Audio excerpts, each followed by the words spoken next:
Thanks for pressing play. This is Christopher Lochhead, Follow Your Different, where we aspire to have real conversations that celebrate the people, ideas, and companies that stand out. As usual, we're sponsored by the good folks at Oracle NetSuite. Learn how to turbocharge the growth of your business today and set up a free 1-hour growth review with an expert in your industry at netsuite.com/different. And I also want to tell you about my friends at Bottleneck Virtual Assistants.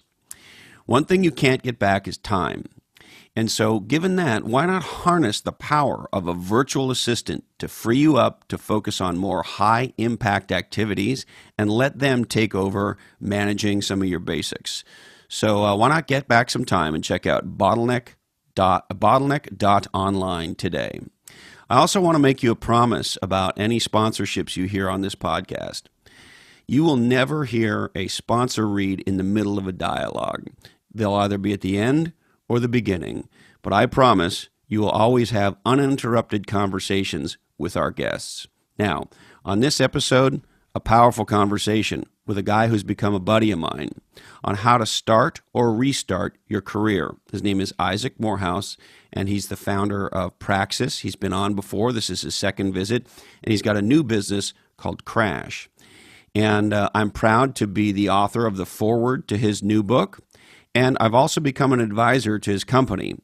And the reason I've gotten so involved with Isaac and his team is because I believe in doing everything possible to help people design their legendary career. And I also believe that technology can play a major role in that. And I also love the fact that Isaac's business is focused primarily, not exclusively, but primarily on younger people and helping them get an amazing start to their careers. And all those things fire me up. So on this episode, we dig into his new book, and we talk about how to discover the right role for yourself, how to build the right skills to fulfill those roles, and when you go out into the job world, how to cut through the noise and get the job of your dreams.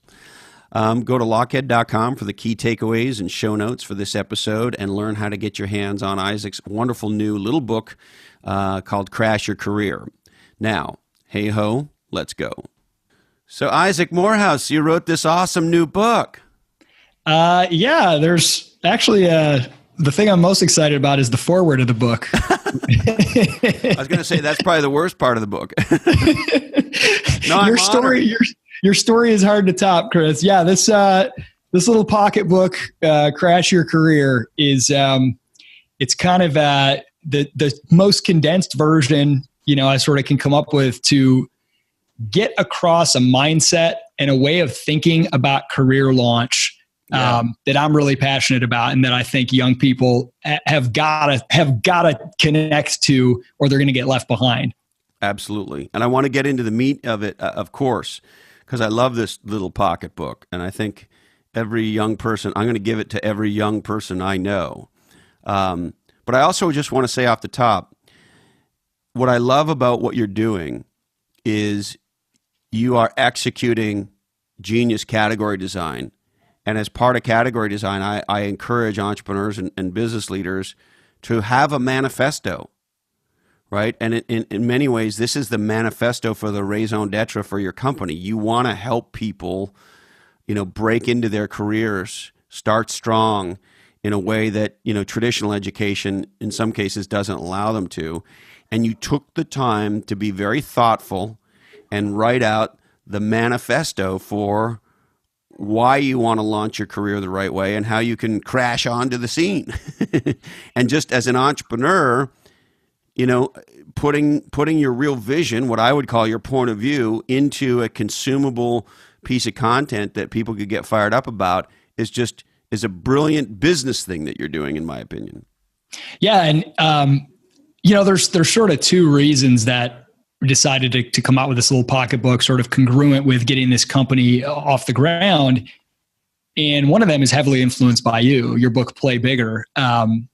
Putting things that I sort of was sniffing around, had little gut senses about, putting into words this idea of category design in a way that was so much better than just sort of cheesy stuff you hear about, like, be an influencer in your field, be a thought leader. Like, it made sense. It was coherent. That was a big part of it. And the other part is it's kind of congruent with the way that I work anyway. I'm a really big ideas person, and I think out loud. Like, the way that I process ideas is by talking about them and by writing about them. Like, I blog every day. That helps me process what's going on internally. And to get something out there, it's like, that's the first step for me to say, okay, I've got an idea. Can I explain it? And if I can explain it, then maybe there's a chance I can build it, you know? Yeah, and I love that you did that, because the truth is, writing a book like this forces you to get clear, forces you to get out of your, I know you're a super creative guy, and you, like me, have ADHD, and you can chase rabbits down zebra holes, and you have a very big vision, and there's lots of ways you could talk about that vision and all that. And so when you commit to writing a book, it forces you to get out of that sort of undisciplining and get very, very focused on, okay, well, what do we mean when we say we want to help people launch their careers in a whole new, powerful way and use this technology? And, it forces a level of discipline, particularly for those of us who are a little more on the creative side and maybe a little less on the discipline side, to make our ideas concrete and sort of pressure test ourselves and make sure we're not full of shit, and focus ourselves. And anyway, I don't want to put words in your mouth. That's how it's been for me with writing, whether it's been manifestos in the past when I was a CMO, or more recently with my books. But I'm curious, as a super creative guy with a really big vision and a lot of those awesome entrepreneurial traits, how's it been for you to kind of get yourself this focused? Yeah. It's been a challenge in the best of ways. Previous to launching Crash, I was running, got this Praxis apprenticeship program off the ground and was running that and kind of bootstrapping a service-oriented company. There's a lot of wiggle room and a lot of scope when you're delivering a service to someone. Because if you're like, if there's 20 things that come in the bundle of the service and 10 of them are subpar, you can sort of like quickly make up for it by just jumping on the phone and giving them a call or delivering in some other thing. Now, trying to actually create a platform, to create Crash as a career launch platform, and to sort of productize some of these ideas behind career launch, the amount of focus required, I feel like from the day we got this thing underway, all I've done is whittle down and tighten up. What are we trying to do? What are we starting with? What's the wedge that we're going to market with that's just very clear, that says, here's what we have to help you? And I think that transition from the book is actually a great outlet, because it kind of allows you, the product is really tight, but the book allows you to put it in a little bit of that philosophy and to sort of surround it with some ideas. I know you've had on your podcast before, really inspiring company that I think has sort of given a great roadmap on how to do this well, is Drift, where, their product, it's like a chat app more or less, right? But it's more than that. But if you were to just go to market and say, here's this product, it's like, oh, okay, it's like a sales scheduling chat app sort of thing. Okay, that's neat. But instead they start with, here's this idea for a new category. It's called conversational marketing. And let us tell you about what it is. And now, once we've helped you understand why we could possibly be so passionate, here's the first tool that we're offering to help you, right? The tool is simple, but it comes from a profound idea. And I think that's a really cool model, to be able to bring the ideas out with a book and then say, and here's our way of helping you implement them with a simple tool to start. Yes. Yeah, very, very powerful. And I couldn't agree with you more on the Drift guys. I mean, I have hardly kept it a secret. My admiration for David Cancel and Dave Gerhardt and the entire team there have done as legendary a job in category design, product design, and company design in the enterprise space as anybody I've seen of late. And it looks like they're on an incredible path, and I admire the shit out of them. And I think they're all... You know what I love? They're teaching me shit too. Yeah. Right? Those guys are awesome. And so look, I am a person who is made insanely happy when I see entrepreneurs who are doing cool shit that makes a difference, that's truly innovative, and they figured out how to bring it to the world in a powerful way and then begin to scale it. And that's what those guys are doing. I want to see more of that in the world. So I agree with you. And I love, I'm very grateful to be involved with your business and to be on the team. And I love that you've written this book, and I'm stoked to be part of this book. So let's unpack it. If I'm a young person and I'm saying, okay, I'm trying to figure out if I can find my place, or maybe I need to make my place, whatever it is, but I'm trying to get my feet on the ground here. I want to do something legendary. I don't want to suck in my life, but I'm not sure what to do, and I'm not sure maybe is traditional education for me, or maybe it's not, or these are huge questions that you get faced with at somewhere between 16 to 25, or maybe you call it 15 to 25. There's a 10-year period where you got to sort some stuff out. Professor Scott Galloway, who we have on an upcoming episode, says, in that time period, that sort of 25-year-old time period is the shit gets real time period in young people's lives. And so if I'm in that part of my life, or maybe I love some young people who are in that part of their life, and I say to you, hey, Isaac, you've been thinking about this, you've been working on this for a long time. What should I be thinking about to have a legendary start? Yeah, that's the question. So when it comes to career launch, getting that first real step on your career, that's what we're really focused on. Because once you get that, once you kind of get into orbit, so to speak, things get a lot easier and you can build on that. But that first step is the biggest sort of chasm to cross. So we focus on three things. If you can discover some roles that might be a decent fit, if you can build a profile of skills that showcase your ability in those roles, and if you can tailor a pitch to each specific company you go after, discover some roles, build a profile, tailor a pitch. If you can do those three things, your career launch prospects are going to be pretty freaking awesome. And we can go into in more detail what those three things mean. And that's really kind of the content of this pocketbook, is talking about, that process. So I just want to make sure I got them here. Discover roles. And what I hear when you say that, well, let me just get the three. Discover roles, get some skills, and then tailor your pitch so that you can, what I would call, get your foot in the door. Is that how I should? Mm-hmm. Yep.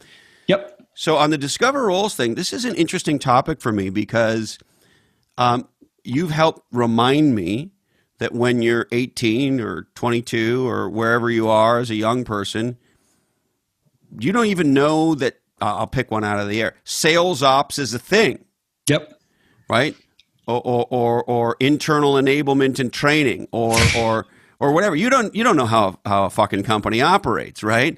And so when you're ignorant of that, and I don't mean ignorant in a bad way, you're 17 or you're 22, or you don't know how companies work, and you don't know that these roles exist. And so maybe help me understand how I begin to learn about these roles. And then as I learn about these roles, I'm also trying to figure out, am I not, even before I get to skills, do I see myself maybe in one of these roles? Am I a sales ops guy? Am I a enablement gal? Am I a marketing whatever? So help me with A, discovering the roles, and then B, as I'm discovering roles, it's like, oh, do I like wearing jeans, or do I like wearing shorts or whatever? As I'm looking at them, how do I compare myself to them and begin to think about them, and then we'll get to maybe the skills. Yeah. And that discovery part, I think, is the greatest source of stress for young people. And they tend to want to just take activities that kind of defer that longer and longer. Because it's like the idea of sort of, what do you want to be when you grow up? Like once you name it, you feel trapped, you feel pigeonholed, or even people asking you, what's your passion? Follow your passion. Well, now I got to figure out what my passion is. And I'm 18 and I've never even done anything in the world. So how am I supposed to know? So the way that I like to look at it is, it's like a funnel, and every step in your life, you should be moving in that funnel to like where the edges of the funnel are like, hey, don't go beyond this, right? And those will get narrower and narrower as you go. So 20 years down the line, like for you, Chris, the number of roles you could take that would be a good fit for you is relatively small. You have sort of specialized, you've learned a lot about yourself, what you like. But when you start off that first discovery, sort of phase of your career to get launched, I like to flip it from find what you love or what you like and flip it to the opposite and say, let's just start by eliminating a few things. So eliminate things that you absolutely hate and eliminate things that you absolutely suck at. Like if you know that you are, like me, I'm not a technical person. I knew that I was not going to go into anything involving coding, or I'm not a real hands-on guy. I knew I wasn't going to go into, anything mechanical. So that leaves a whole bunch of stuff. And anything that's not in that stuff I hate and stuff I suck category is fair game. And the only way to know what is a really good fit is to try anything that's not a really bad fit. Whatever the best opportunity is that's in that sort of... go ahead. Can I slow you down? Say that again for me so that one gets in the database. The best way to find out what is a good fit is to try anything that's not a bad fit. Anything that's not a bad fit. So let me see if maybe there's, my brain thinks in buckets on this stuff. So there's stuff that I know that isn't me. And you just mentioned some that aren't you. And there's a long list of shit that isn't me either, right? And then there's some shit that maybe I think might be me, but I'm not sure. And what you're saying is in that bucket of, I don't know if this is me or not. I know I don't hate it, or there's some, maybe I don't know if I'm attracted to it, but there's some, there's a curiosity I might feel about it, but I don't know. So we start with the stuff that, we get rid of the stuff that we know is not us, and then we start playing with the stuff that might be us. Exactly. And I think if you can get to, you introduce 1/3 category and you get your nice little Venn diagram, right? So you've got, okay, stuff that I hate, let's remove that. Stuff that I absolutely suck at, let's remove that. And then the third one is stuff that the market values. Okay, I want to find anything that's valued by the market that I don't hate and that I don't suck at. And so that's a lot of things. That's a good one right there. Right, because you could say, okay, well, I don't hate surfing and I don't suck at it. Will someone pay me to surf as an amateur right now today? Well, no, there's probably not a lot of value to that. Maybe if you become an expert, but if you're looking for that first role, you need to add that. What is something that the market actually values? And this is why I can't stand this follow your passion bullshit. I'm passionate about surfing. Not only is no one going to pay me to surf, no one's even going to watch me surf.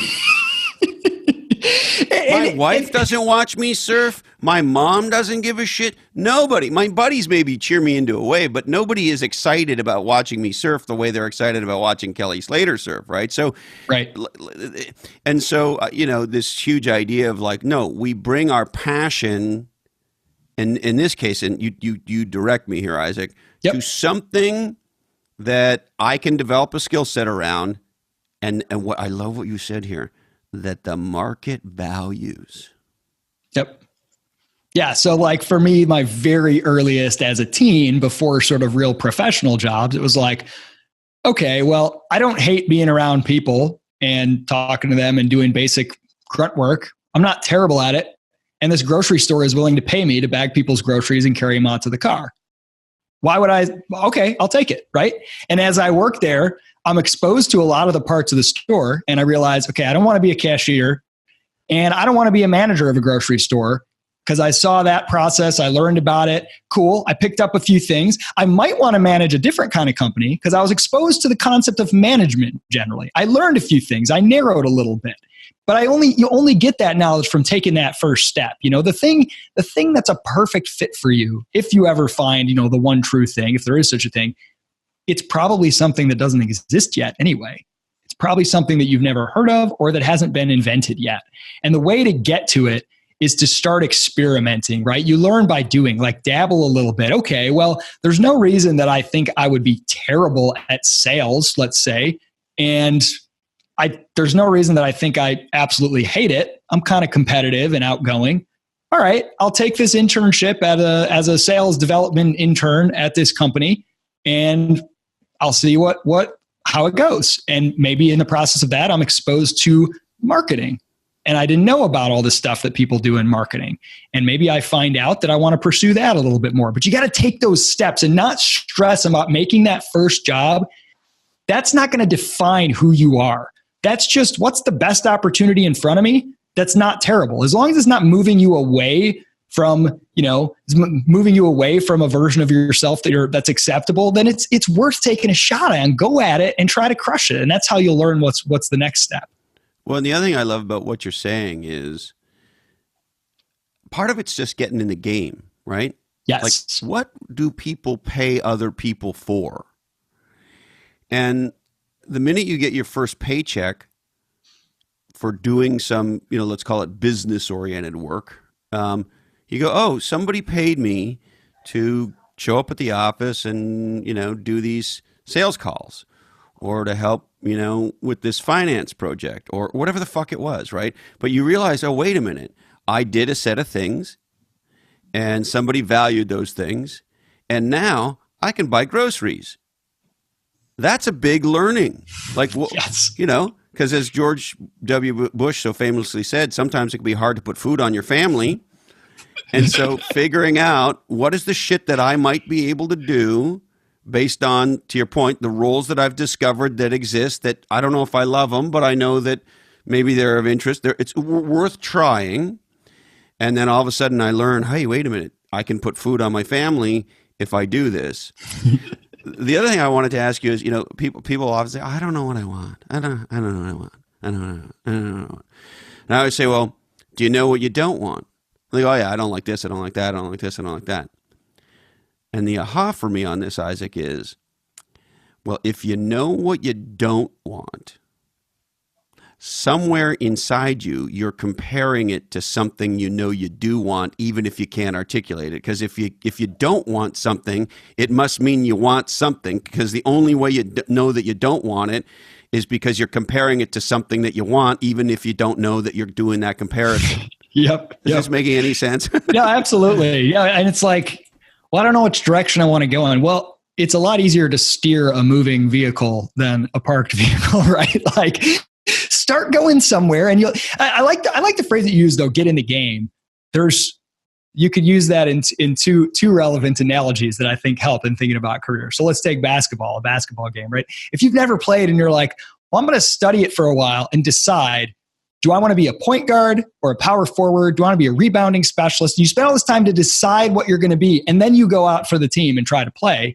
It's like, well, no, just get on the court, start playing, and then you'll find out, if you're like me, wait a minute, I have one thing that I do on the court that people value that I'm good at, and that is abusing the guy I'm defending and getting 5 fouls, So like, hey, I was the guy you put in to go, Maybe you're Dennis Rodman and you should wear a dress. Exactly. I specialized. Or you could use the dating analogy, right? The dating game. Like, if you spend all your time on the sidelines, you're not going out and meeting anybody, and you're just defining and trying to come up with who's the perfect woman or man for you, and you never go out there, and then you define them, and then it's like, great, now I have to find this person. It's like, well, you don't know enough yet if you've never dated and never met anyone. Get out there. If you know a couple things that you don't like in a person, avoid those. But otherwise, start talking to people. Start getting to know people. You'll learn over time. You got to get some reps in. Well, it's funny you mentioned the dating thing. I think about this a lot because, and of course, I'm not in this world. I'm an incredibly married guy, but I think about these profiles and all these questions that you have to answer and what you like and what you don't like. And a lot of them seem super surfacey to me. And if I were to go through the surfacey things that I think a lot of these dating apps ask you, and I think about those same surfacey things for my wife, we don't match up on paper on a whole lot of them, like a whole lot of them. And none of them are relevant. And so to your point, you got to get in the game and talk to people. And, there is an analysis by paralysis. And so if I'm a young person and I'm in that first stage of how do I discover roles? How do I discover the kinds of things that happen inside a corporation that may be areas where, as I move to the next step, which is develop some skills, how do I even do the discovery? Yeah. So I think I like to think in pretty large buckets, and this is sort of the way that we frame it at Crash is, and we boil them down to a very small number of buckets. So roles that are technical, coding, heavy on some specific technical skills. That's kind of one bucket. And if you know you're that kind of person, then anything that is in that bucket is something you can look at. For non-technical and technical roles can be, there's subsets of that for sure. Like there are technical marketing roles and whatever, but I would start with that. So if you're a technical person or a non-technical, if you're non-technical, just a couple of real basic buckets like sales, marketing, operations is kind of a giant catch-all that I use for stuff that's like, hey, you're doing behind the scenes stuff, usually involves a level of organization, attention to detail. This would be maybe somebody who had an entry level, you're doing event planning or scheduling type stuff, tracking various metrics and things like that. And if you can kind of look at like sales, marketing, operations, customer service as like entry level, non-technical roles in sort of the professional world. Really big buckets, but you can kind of look at those and say, okay, if I'm like empathetic and more patient with people, customer service is something that I don't want to say no to. That might be a good fit. Doesn't mean you have to say yes to it, but if I'm comfortable, I'm fairly outgoing, I'm communicative, maybe a little competitive, I don't get destroyed by rejection. Don't rule out sales. That could be a great bucket to look at as an entry level role.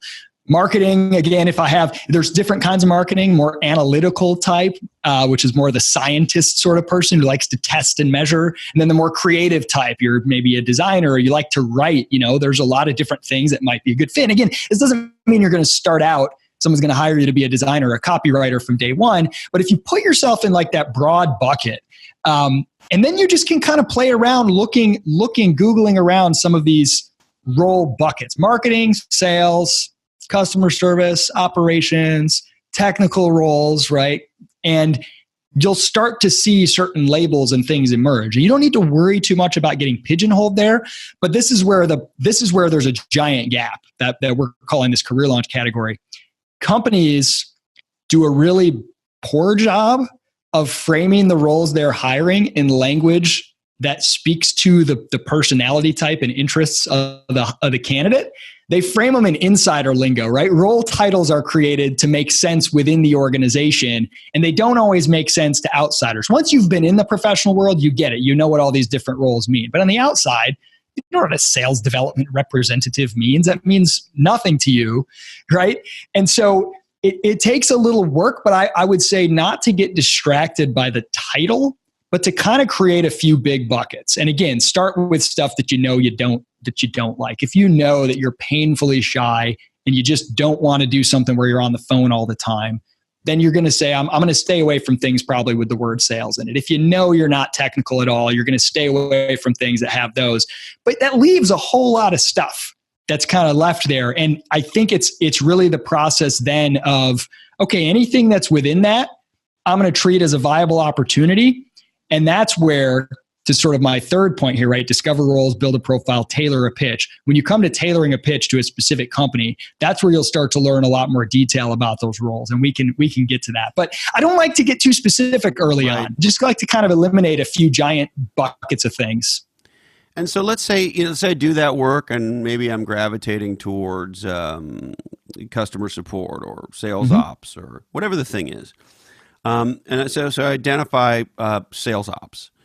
How do I then develop a set of skills that allows me to get an entry level sales ops job? Now, maybe I'm somewhere in between, right? I'm a little bit analytical, but I like the sales side and whatever it is. And so I'm attracted to that for whatever reason. And of course I have to say it because I just think it's so fucking funny. That scene in Napoleon Dynamite, bow staff skills. Girls like guys with skills, nunchuck skills. I forget what the other on his list are, but bow staff. Bow staff? Yeah. Is it bow staff? I think so. How do I develop nunchuck skill? I'll say that 3 times fast. Yeah, and that's a great question. So there's 2 things to keep in mind for the we call it a profile of skills. Because it's about having the skills, but it's also about proving that you have the skills. You have to have some way to sort of show that, to demonstrate that. So on the one hand, you don't have to stress too much if you're at the entry level. You don't need to have a really, really high level of skills. On the other hand, the skills you do have, they have to be relevant from the perspective of the hirer. So if you are like, hey, here's what I've got nunchuck skills, right? They're like, well, how does that help me in sales ops? So if you can, and I'll tell you like sort of how to go about it on your own, but this is part of what we are building with the platform is some aid to help people connect their personality to the roles and skills needed for those roles. So say it is sales ops, or customer service. If you can do some Googling around some of those roles and go look at some different job postings people list and whatever, and see what are you seeing coming up, or even just Google what kind of software tools are used in these roles. So you want to know kind of the tools of the trade, and then you want to know sort of the general skills and traits that are necessary. So you might find for sales ops, it's, hey, you got to be really conversant in spreadsheets, right? To people who are a couple years in their career, that sounds like a no-brainer. But young people often have never really used anything like a spreadsheet. Like the ability to just sort data in different ways, simple ways, doesn't have to be really complicated. Probably something like Salesforce, which is a software tool that pretty much every sales role uses. For sales ops, it could be one of those types where you're doing like research or sorting leads and trying to decide how good these are as potential customers that your sales team is going to reach out to. So if you can demonstrate that you have some sort of critical thinking, organization, research skills, so you can find a couple things, a few pieces of software. You can say, oh, I'm familiar. I went through a tutorial on Salesforce. I know the basics. Or I found somebody who has it and I asked them if they let me use it and show me a few things. I'm familiar with Salesforce. I can do stuff on a spreadsheet, and I have great organization skills, right? You find a couple of those skills that are relevant to the role, and you find a way to prove it, right? A great way with software skills, for example, is like a 2-minute video where you share your screen, you go to Loom or whatever, and you do a screen share, and it's like, hey, I just want to walk through my basic competency of Salesforce. Here's me creating a new record. Here's me doing whatever. Now, that's not anything that's going to blow anyone away, but it signals to them two things. One, that you've got some basic things from day one that they're not going to have to teach you. But two, it signals that you're paying attention, that you're listening, that you took the time to figure out what mattered to them. If we go back to this dating analogy, and this is really going to play into the third step, which is tailor a pitch. When you focus on the other person, you win. So if you enter the job market with here's 10 reasons I'm hireable mindset, that's not nearly as attractive as, hey, here's 3 reasons I'm really interested in your company. Here's something that I know that you care about that I find interesting, right? And so if you took the time to figure out some software tools, you don't even have to get it right. For example, like if you're going for a marketing role and you say, hey, I learned how to use HubSpot. And they're like, okay, well, we use Marketo, but I'm still impressed that you know how to use any marketing automation software. So that signals something to me. Yeah, that makes a ton. I love that because Google around, look for these roles, and then go straight to, instead of how do I get skills, go straight to, well, what are the tools? And then how do I build skills around those tools? I really like that. I also wanted to ask you, Isaac, what about mindset? So on one hand, skills matter a ton, right? Nunchuck skills. So I got to get that. But, the other thing that I find is a lot of legendary companies, I think, and I'm no HR expert, but I think if they're really smart, they're looking at skill set fit. Can this person do these things? That matters a lot. But I don't know. You tell me. I think maybe even more so today, mindset matters a lot. Am I committed to being a legendary employee? Am I committed to improving myself and the company? Am I a team-oriented person?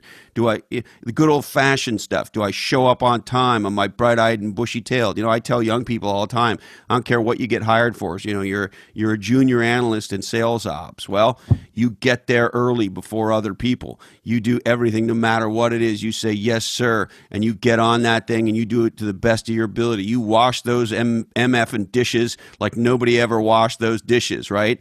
And when you're that person, even if you only have a very small number of the list of skills, but you bring this attitude and you're committed to your learning and you're committed to your point, to the things that matter to the company, not so much to yourself, and you're on the team, and good hygiene around being a legendary contributor.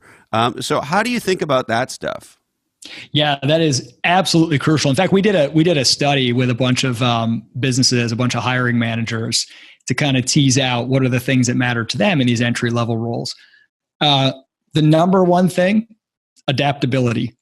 Number 2, communication skill. They were like the top 5 were all soft skills. before anybody got to any sort of hard skill or technical tool. And so you're absolutely right.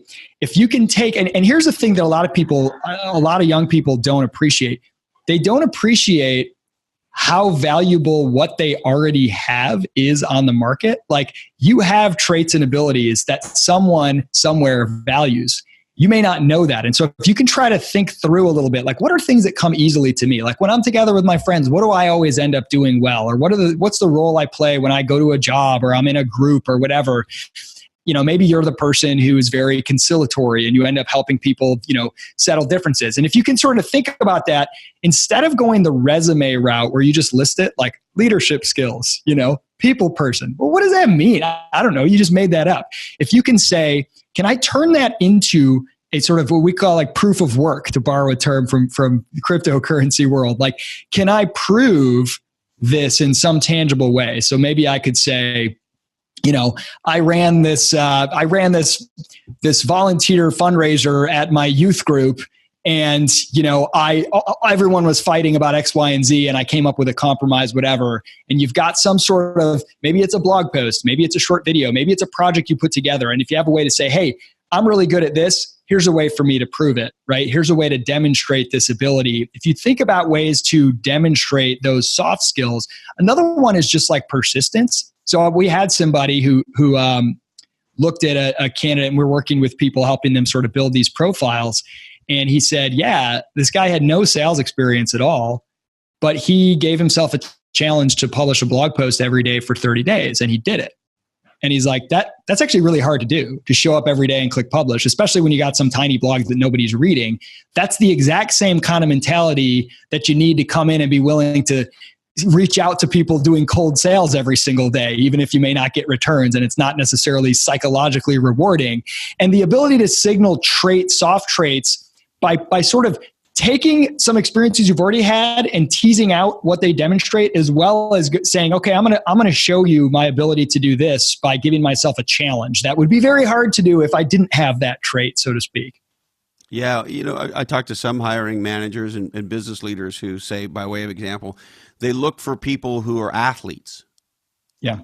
And if you were a good high school or college athlete, that tells me something. And so what you're saying is demonstrate that type of skill, even if it's not a direct corollary. And if you're not athletic, that's fine. Maybe to your point, you did something great with your youth group or your church group or whatever it is. It might even be a family thing. Maybe you organize some if you mentioned event planner. Well, maybe you organized your dad's big super ding dong birthday party, or sometimes if we're young, we may not have a long list of things along those lines that we've achieved, but there's got to be a couple things we can point to that might connect, and you're advocating doing that thinking and making those connections.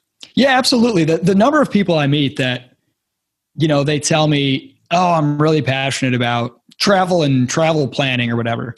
And I Google them and I find nothing that would ever indicate that to me.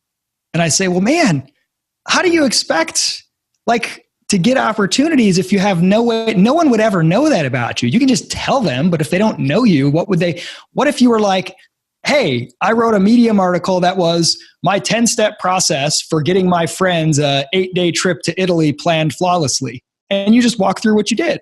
That alone is like, oh, this person has a high level of organization skill, a creativity, whatever. If you're going to do a job that requires some organization, attention to detail, and you say like, hey, here's a little thing that I did one time, I'm going to be like, oh, wow, that's actually kind of cool, right? That's kind of rare. So we felt like learning out loud, working out loud, finding ways to show your work, and especially around some of those traits. And the more you can sort of identify what traits are more relevant to what roles, the more you can build a profile of skills that helps signal that. And this ties to something, that you taught me the first time you came on, which is this phrase I just have loved ever since, Isaac. I use it all the time. Be your own credential. And in that context, your point around Googling, I now say this thanks to you all the time. Hey, Susie, what's the first thing that happens when somebody Googles you? Well, guess what? In today's world, and I'm just parroting you back to you, from a first impression perspective, that's kind of the most important thing that happens. we get introduced to somebody, or maybe somebody's applying for a job or whatever it is, but we have some level of interest in that other person. I do it in my life today all the time as a podcaster. We get bombarded with people who want to get on the podcast. Well, I Google them, or Candy Googles them. What comes up? Oh, a bunch of nothing. Well, you're making this easy to say no now, right? Yep. Yeah, it's never, what's so cool is the power to the individual in the market is so immense right now because of the information age. It's never been easier to have ownership over your own personal brand, to be the category designer of the category of you, and to say, I get to sort of showcase what I'm all about to the world in a way that I have so much more control over than ever before. It's not just like, oh, well, I come from a bad family with a bad family name, so therefore my reputation sucks. You have the ability to make a reputation, to truly be your own credential in a way that hasn't been possible before. And I think relying on, I got a degree and I slapped it on a piece of paper called a resume, and hopefully that does enough work for me to impress you. Like, I'm sorry, paper credentials aren't going to launch your career, whether you have them or not. You got to be your own credential. And that's not a scary thing. That's a huge opportunity that should make you excited. And as part of that, you got to take control over your online presence, right? You got to have some kind of a digital footprint in the world, because that's really where people go. And I'm always amazed, most people don't have a personal website. And to your point, most people aren't. You don't have to be the world's greatest blogger, but sharing their ideas or whatever it is. And look, it may not come naturally to some people who are more introverted and so forth. And I can get sort of grumpy about even myself having to be on social media. Sometimes I go, fuck, this is all bullshit. It's easy to go to that place. But the reality is, it is powerful when used right, and people are going to Google you and what they see on your LinkedIn profile, and whether or not you have a website, and what you're doing on Twitter, and are you doing ass selfies on Instagram, or what are you doing? Right? That it turns out that matters. Yeah. And that's, we want to make this really easy for people. And so that's really what Crash is like. Hey, let's create some tools where you can make a beautiful profile very simply. And we can kind of help you understand how to showcase some of these skills and kind of help walk you through the elements of something that's a compelling face to take into the professional world, to have ownership over your brand without feeling overwhelmed by, there's a million things I could go do. It's all scattered. Does it matter? Do I need to be on every platform? Let's start by focusing in on a couple buckets of roles, a couple skills associated with those, hard skills, soft skills, tools, and building a profile to signal that. And now you've got your kind of base framework. You've got you are your own credential, so to speak, and you can take that with you to the most exciting part, personally, for me, which is the third part of this, tailor a pitch to each Well, this company. is something I've been dying to talk to you about, because one of the things I hear from young people who are getting their heads straight on the first couple things, they're trying to find a direction, and they're trying to build themselves up so they'd be valuable in those types of roles. I say, God, it's so hard today, and I can't talk to anybody anymore. You got to fill out these forms on a website. And, I was talking to a gal a little while ago who's a nurse, and she's like, I keep submitting all this stuff and hear very little back. And so sort of the recruitment website, just like the customer service website, for some companies is an awesome way to ignore the shit out of you. And when you have to conform to their form, they're literally trying to make everybody look the same. They're trying to squeeze differentiation out so that they can score them on some fucking, I don't know, you're going to tell me. But in this world where I hear this from young people all the time, which is, hey, how do I get my foot in the door, particularly if there's all these digital roadblocks for me? How do I tailor the pitch? How do I knock down that door when there's, a digital iron guard? Yeah, exactly. This is where you crash the party. So you can wait on the guest list and make sure you've got the dress code and whatever, or you can enter the side door and crash the party. And so the approach that we take is, look, if you treat the sort of job hunt process as a numbers game, where the higher number of resumes I can blast out, the better my odds, you're not going to do very well, because it's not all activities are equal. So I would say if you take 10 companies, take a little time to research them and prepare a tailored pitch for them, you're going to have better returns than if you send out 100 resumes or applications. And I mean, we talk to hiring managers who are like, yeah, we do job postings, but we don't even look at them. That's not where we get our candidates from, recruiters or referrals inside or whatever. We do the job posting just so that it, from a PR standpoint, it shows that we have open jobs. But and that's not always the case, but to not just be another resume in a pile, the idea of, and this is where the dating market analogy is really, I think, the most profound. If you said, all right, I'm going to go out, and I'm going to go to all the singles bars, and I'm going to put together a little sheet that says the 10 reasons I'm dateable, and I'm just going to start handing them out everywhere. Hey, hey, hey. And it just says, dear name, dear person's name. Some people do this with their cover letters. They forget it says dear company name, right? It's like so generic, blasted out. Here are reasons I'm dateable. What are the odds people are going to be like, wow, I'm going to give you a call, right? Compare that to, I'm going to go to the bar, wherever it is that you go to find someone to date. And there's one person, and they're interesting to me. I'd like to go on a date with them. So I walk up and I ask them a few questions about them. I learn a little bit about them. And then I say, hey, I am really fascinated by you. You know what I like about you? I like this about you. This is interesting. I would love to spend more time and learn more about you because you're a fascinating person. Would you be up for a date? They're so much more likely to say yes. Companies, the people making these hiring decisions, they're human beings too. And so if you say, here's my resume, I would love the opportunity for you to give me a paycheck, right? They get that all the time versus, hey, Isaac, I saw that you do this, this, and this. I spent a little bit of time looking at your company's, site and looking at your products reviews on Amazon. So amazing. I love how you do X, Y, and Z. I went ahead and took the time to put together this short little, 2-page PDF about some ideas I have. I would love to talk more about it because you guys are an awesome company. That's really hard to say no to. That's really hard to not at least say, well, I guess I could give them a chance and give them an interview. So if you take the time, and what we love to do is take a company, learn about them, and then actually make something for them. It can be real small. We had a guy that we hired that came to us a couple of years ago and was like, hey, I want to do work in a marketing role for you. And he just had a YouTube, a private link he shared on YouTube of him walking through, here's a bunch of audience segments that I think would be good for you guys to experiment with some Facebook ads. I went and I ran the numbers on these audiences, blah, blah, blah. These ad campaigns would be this. I actually did a $5 test of this and blah, blah, blah, blah.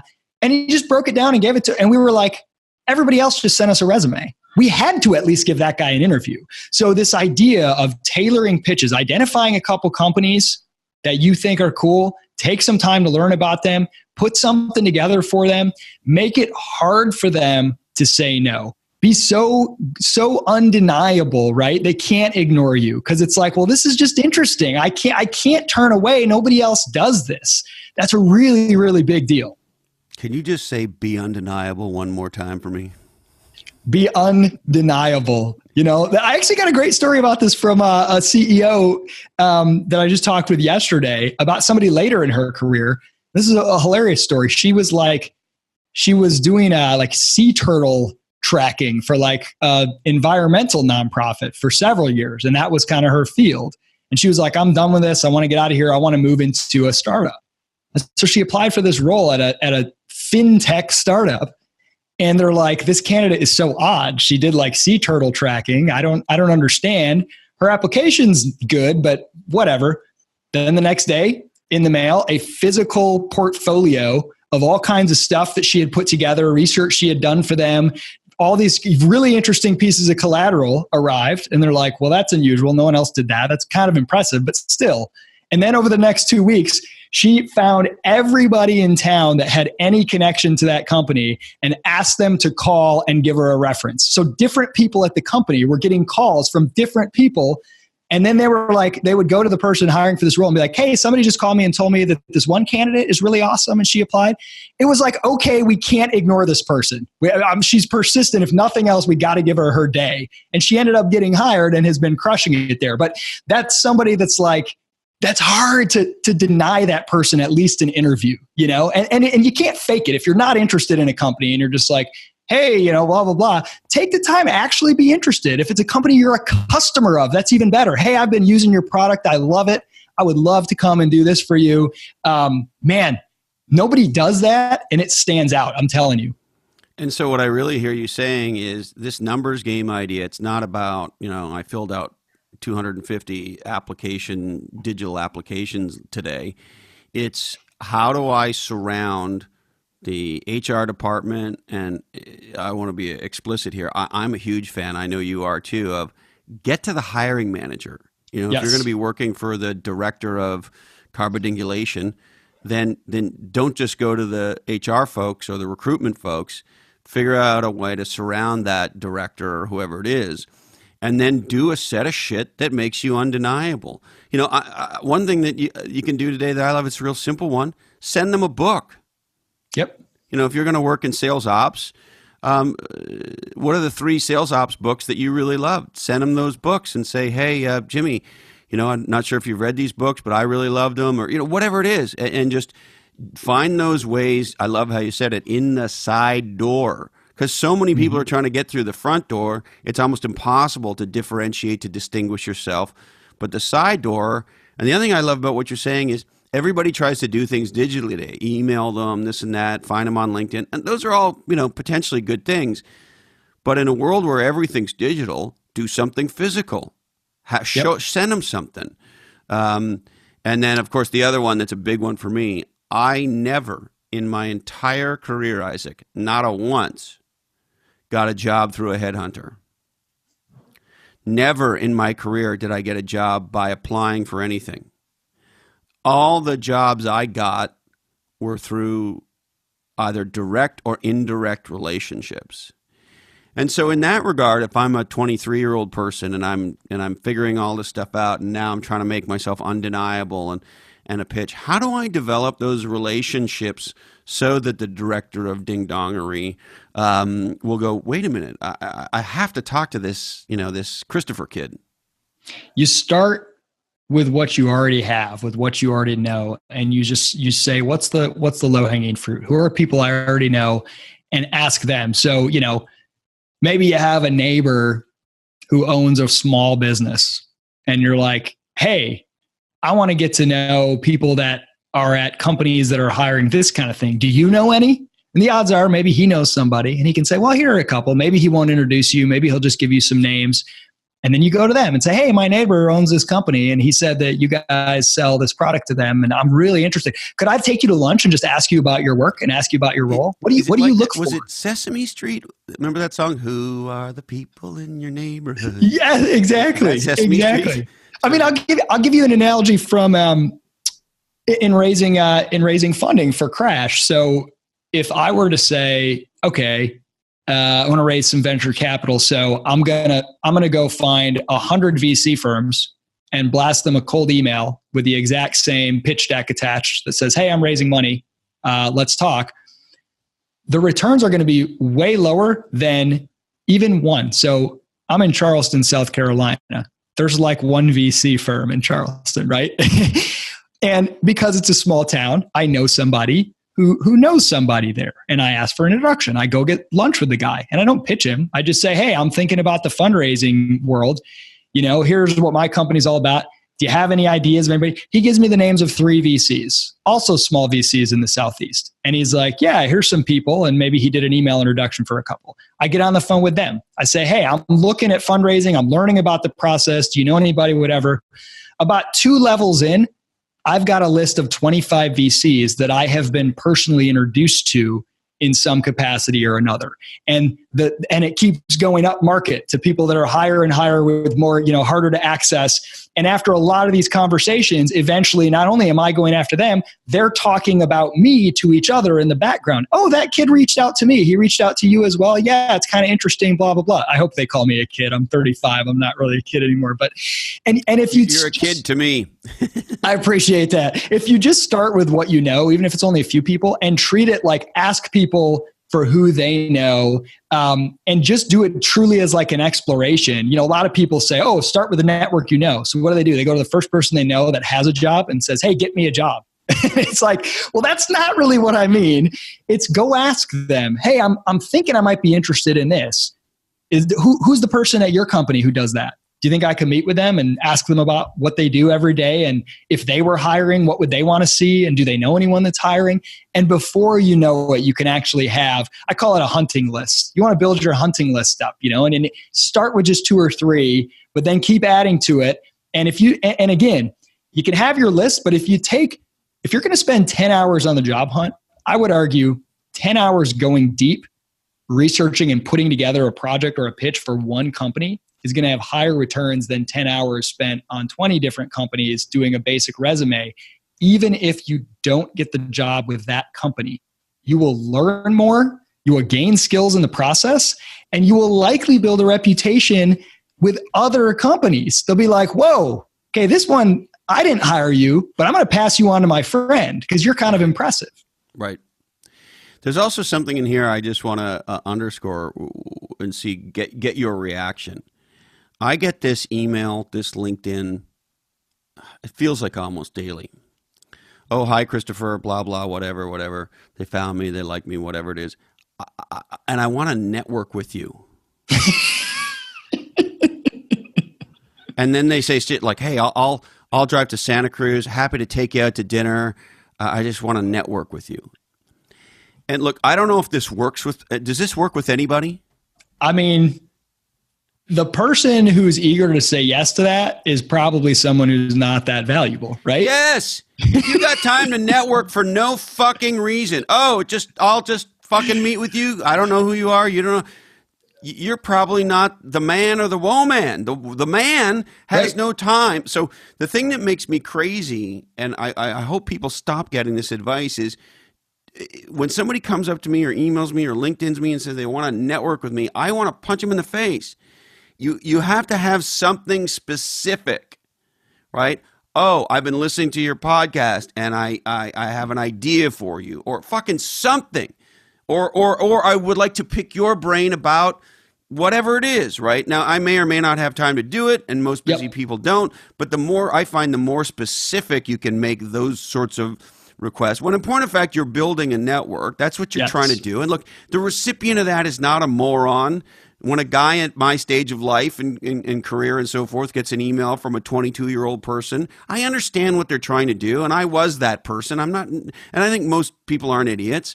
But at the same time, the mistake I see people making is they do this sort of generic network with you bullshit, as opposed to your point, they've done some homework and they have something specific. Maybe they're trying to figure out a way to add some value, whatever it is. Yes. And then, look, I probably still don't have time to do it.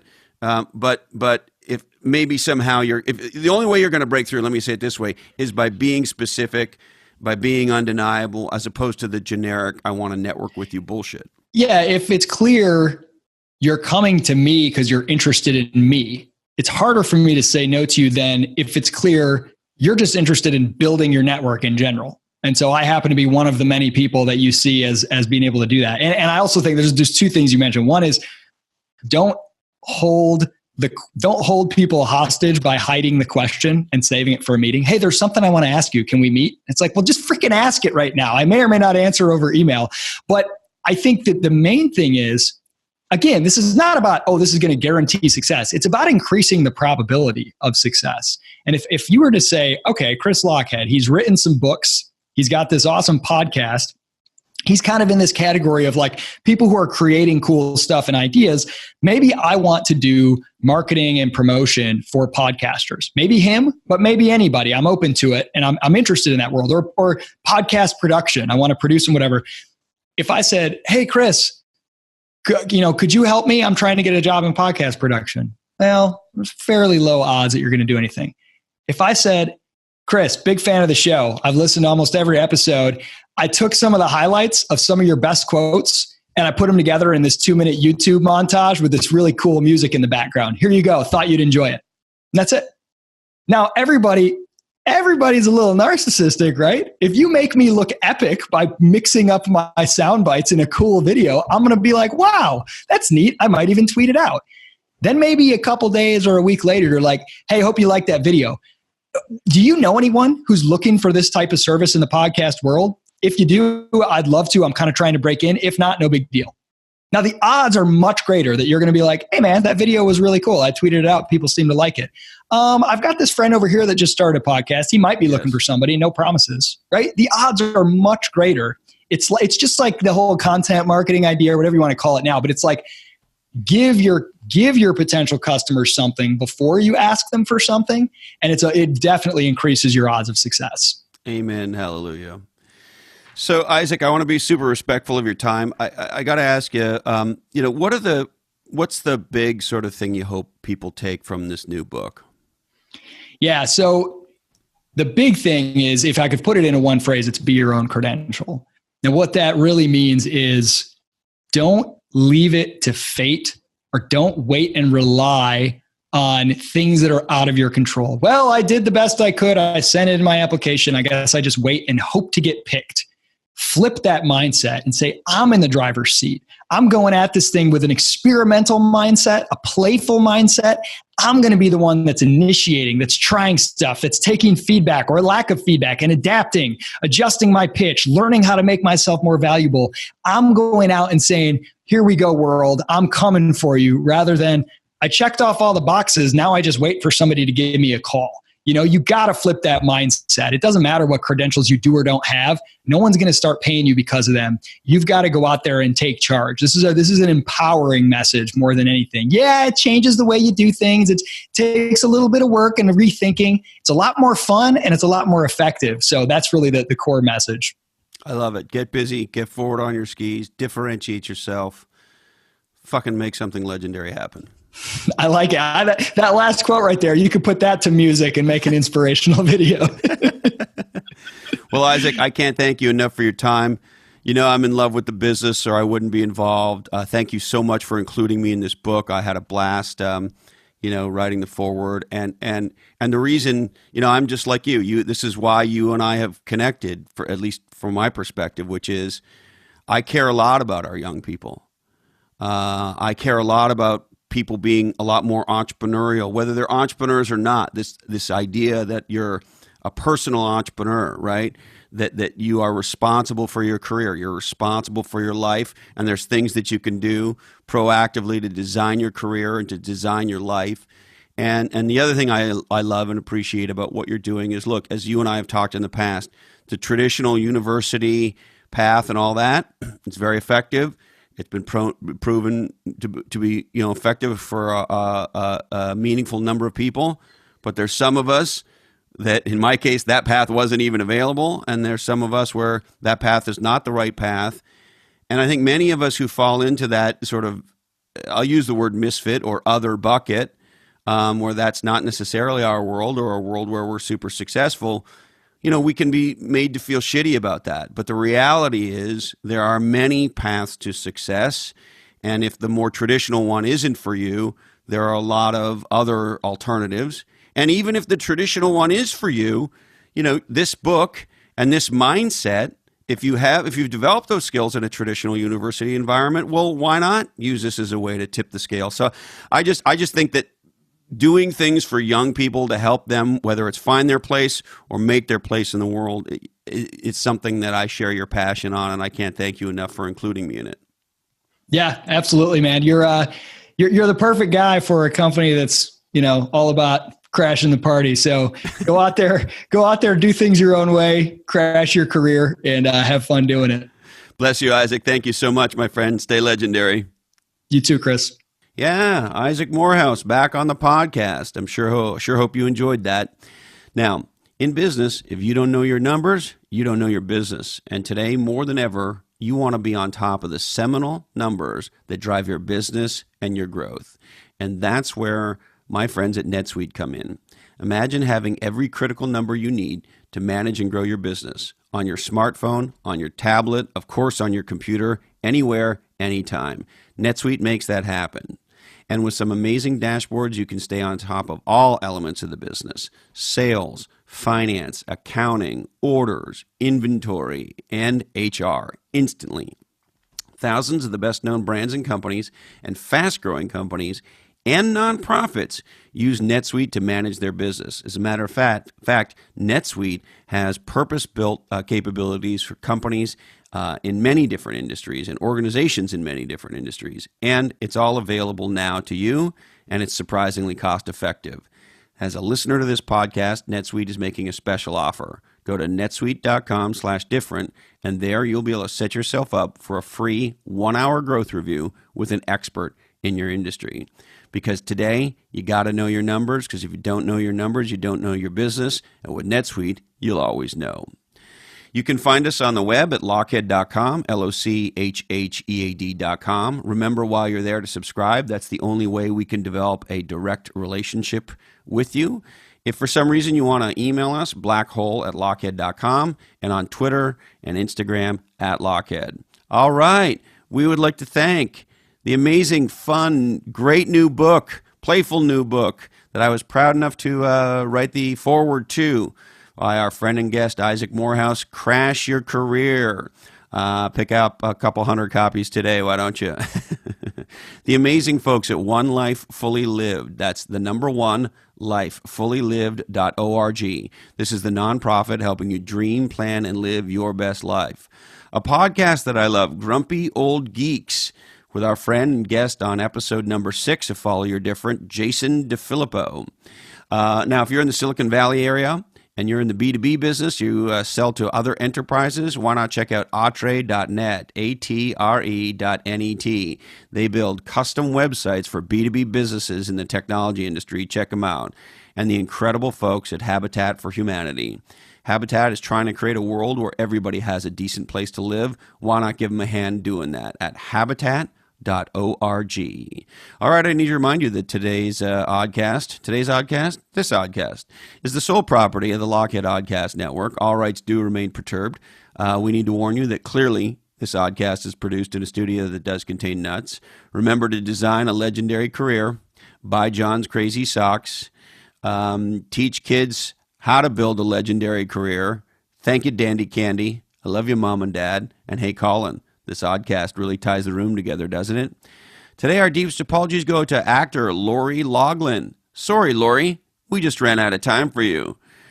Thank you so much for investing part of your life with me. It really means the world to me and everyone involved with this podcast. Stay legendary, my friends. Until we hang out again, follow your different.